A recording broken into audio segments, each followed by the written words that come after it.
जय हिंद। मैं Naveen Kumar, inspector RPF force Saharanpur. मैं आज आप लोगों को डायरेक्टिव्स के बारे में बताऊंगा।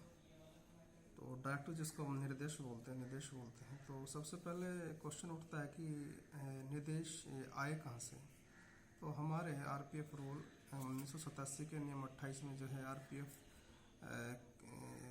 महानिदेशक द्वारा जारी किए जाने वाले निर्देश के बारे में बताया गया है, जहाँ से नियम 28 से हमारे महानिदेशक महोदय को शक्ति देता है कि उस नियम के अनुसार जो है समय समय पर जो है निर्देश दे सकते हैं। और साथ में यह भी कहा गया है कि जो निर्देश है आरपीएफ एक्ट की धारा 8 के साथ पढ़ा जाता है। और दूसरा क्वेश्चन ये उठता है कि आखिर इनकी ज़रूरत पड़ती क्यों है। तो समय समय पर जैसे जैसे नई नई चुनौतियाँ आती रहती हैं, तो उस संबंध में कुछ दिशा निर्देश बल सदस्यों को देना जरूरी हो जाता है। जैसे सोशल मीडिया है, सोशल मीडिया का उपयोग कैसे किया जाना है। तो हमारे जो पीछे ये एक नया सब्जेक्ट आया है जो हमारे रूल वगैरह में नहीं है, तो उस संबंध में दिशा निर्देश देने के लिए बल कार्मिकों को तो महानिदेशक महोदय द्वारा जो है इस प्रकार के जो है निर्देश दिए जाते हैं, ताकि उनको स्पष्ट रूप से जो है समझा जा सके बल कार्मिकों द्वारा। तो डायरेक्ट्स का जहाँ तक सवाल है, तो मैं आपको डायरेक्ट्स अभी बता रहा हूँ कि एक डायरेक्टिव आया था कि बल कार्मिकों के द्वारा सोशल मीडिया का उपयोग कैसे किया जाए। तो इस संबंध में जो है मैं आपको कुछ बताऊँगा। तो सबसे पहले जानना आवश्यक है कि सोशल मीडिया क्या है। तो सोशल मीडिया एक साधन है जिससे हम इंटरनेट के माध्यम से अपने दोस्तों, परिवार या रिश्तेदारों से जुड़ जाते हैं।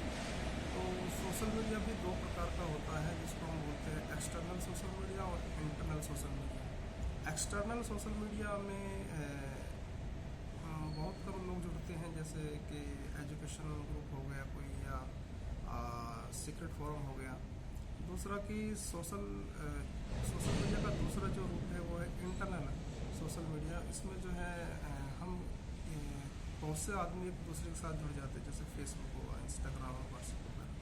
तो सोशल मीडिया का कुल अगर हम देखा जाए तो मूल रूप से जो है जो भी हम यूज़ करते हैं, इंस्टाग्राम, व्हाट्सएप और ये ट्विटर, फेसबुक वगैरह, ये सोशल मीडिया के अंतर्गत आ जाता है।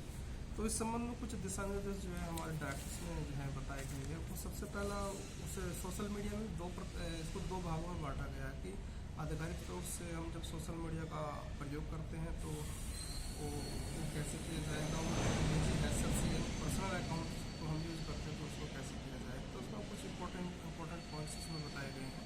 इनमें से बहुत इंपॉर्टेंट पॉइंट जो है मैं आपको यहाँ बताऊँगा कि अगर हम आधिकारिक तौर से अगर कोई हम सोशल मीडिया तो सिर्फ उसमें जो है आधिकारिक लोगो ही होना चाहिए, और ये जो है इसको किसी निजी अकाउंट से रिलेट नहीं करना चाहिए। कभी कभी ऐसा हो जाता है कि आधिकारिक तौर से अगर हम सूचना अगर जल्दी नहीं दे पाते हैं, तो उसमें क्या है कि हम सोशल मीडिया पर निगेटिव इम्पैक्ट पड़ता रहता है। तो अगर कोशिश करनी चाहिए कि जल्दी से जल्दी अगर कोई क्यूरी आती है उसका जल्दी से जल्दी जवाब दिया जाए। अगर जवाब नहीं संभव है एकदम से, तो उसमें हम ये भी लिख सकते हैं कि जो है कि अभी संबंधित डिपार्टमेंट को अवगत करा दिया गया, संबंधित को अवगत करा दिया गया है, कार्रवाई की जा रही है, जांच की जा रही है।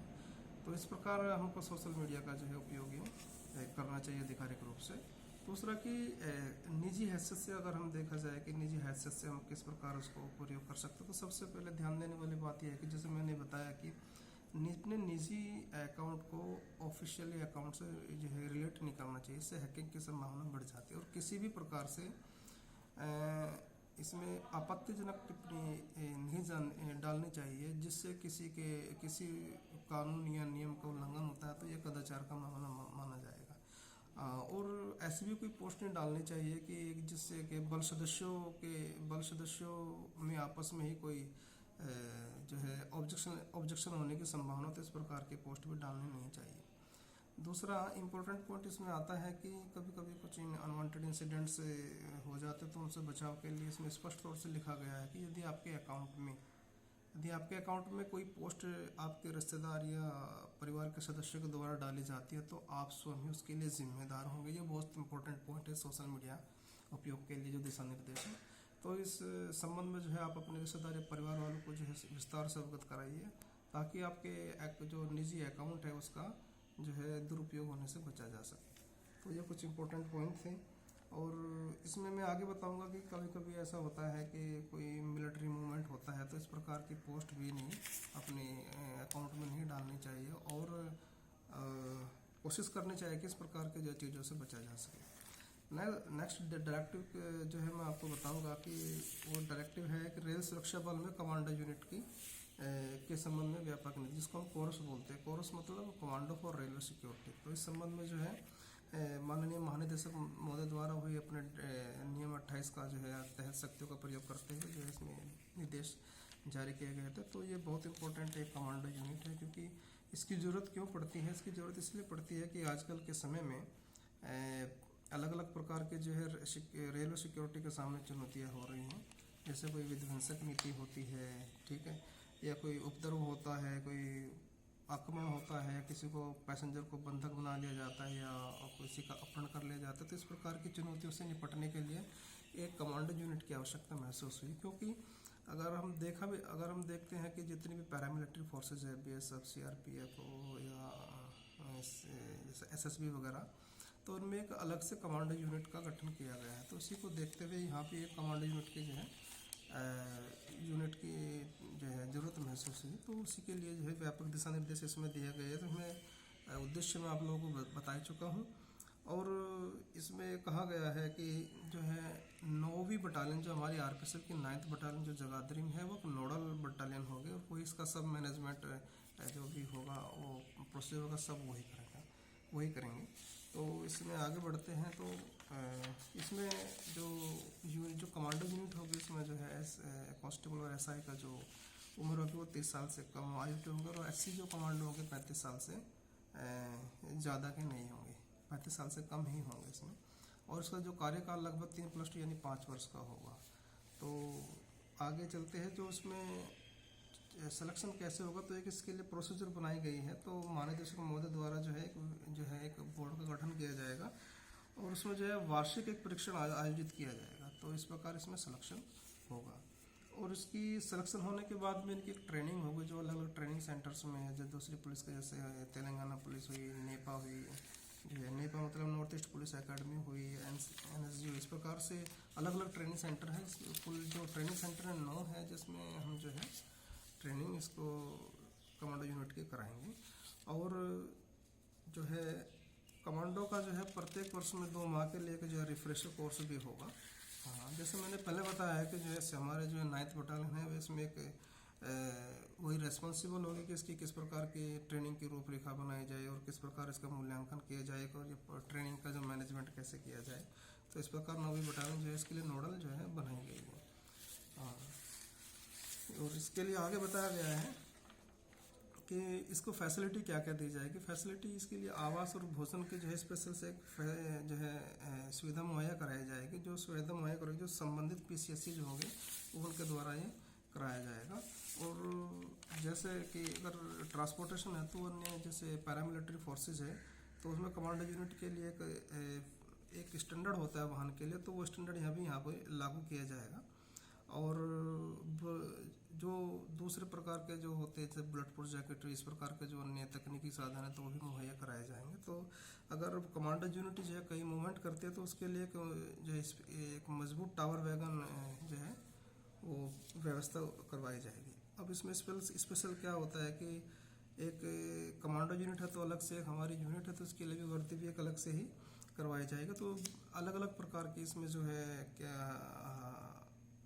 जो साधन है तकनीकी साधन वगैरह जो है जैसे डिजिटल सैटेलाइट फोन टर्मिनल वगैरह इस प्रकार के जो भी न्यू गैजेट्स हैं तो भी प्रोवाइड करवाए जाएंगे। तो आगे क्या है कि इनका कमांडो यूनिट के लिए क्या है कि बजट भी एक अलग से इनका करवाया जाएगा बजट, और के जो है SOP जो है वो भी एक अलग प्रकार की एक SOP इनके लिए जारी की जाएगी, किस प्रकार में काम करना है किस नहीं करना है।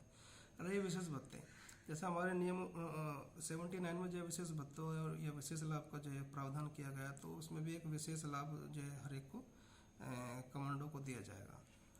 आगे इसमें कहा गया है कि कुछ स्पेशल इसमें बेनिफिट्स भी आगे बताए गए हैं कि अगर आप RPF कमांडो यूनिट में जो है तैनाती अपनी पूरी कर लेते हैं तो एक मनपसंद जगह आपकी पोस्टिंग दी जाएगी। और डेपुटेशन में या पुरस्कार में आपको वरीयता दी जाएगी। और आगे आगे कहा गया है कि परिवार के लिए भी वांछित स्थान पर जो है बिना भारी का आवास का आवंटन किया जाएगा।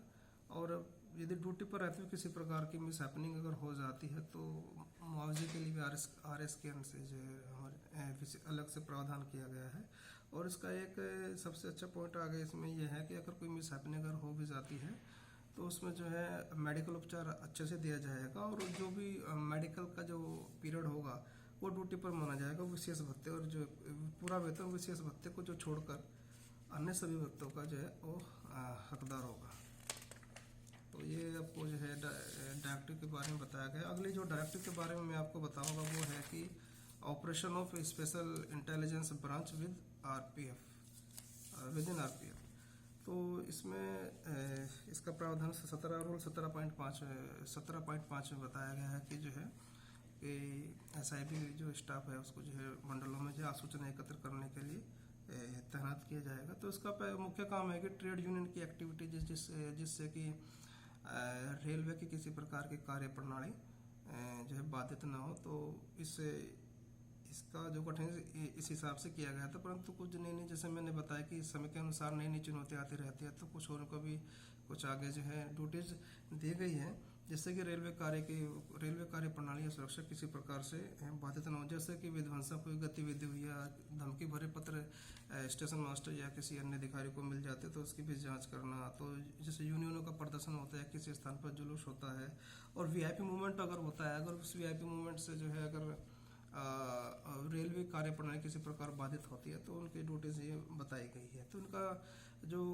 संगठन क्या होगा, तो संगठन इसमें अलग अलग हो। जैसे कांस्टेबल को वॉचर कहा जाएगा और हेड कांस्टेबल को जो है सिक्योरिटी असिस्टेंट कहा जाएगा, ASI को assistant intelligence officer, sub inspector को ड्यूटी इंटेलिजेंस ऑफिसर है और इंस्पेक्टर को जो इंटेलिजेंट ऑफिसर बताया गया है। और उनकी पोस्टिंग कमेटी क्या होगी, जब स्क्रीनिंग हो जाती है, स्क्रीनिंग के लिए भी जो संबंधित जो PCSC जो होते हैं वो जो है 3 ऑफिसर्स जो है नियुक्त करेंगे जो सिक्योरिटी कमिश्नर या उससे ऊपर के रैंक के होते हैं। अगर सिक्योरिटी कमिश्नर ऊपर में होता है तो AC जो है को भी जो है इसमें शामिल किया जा सकता है।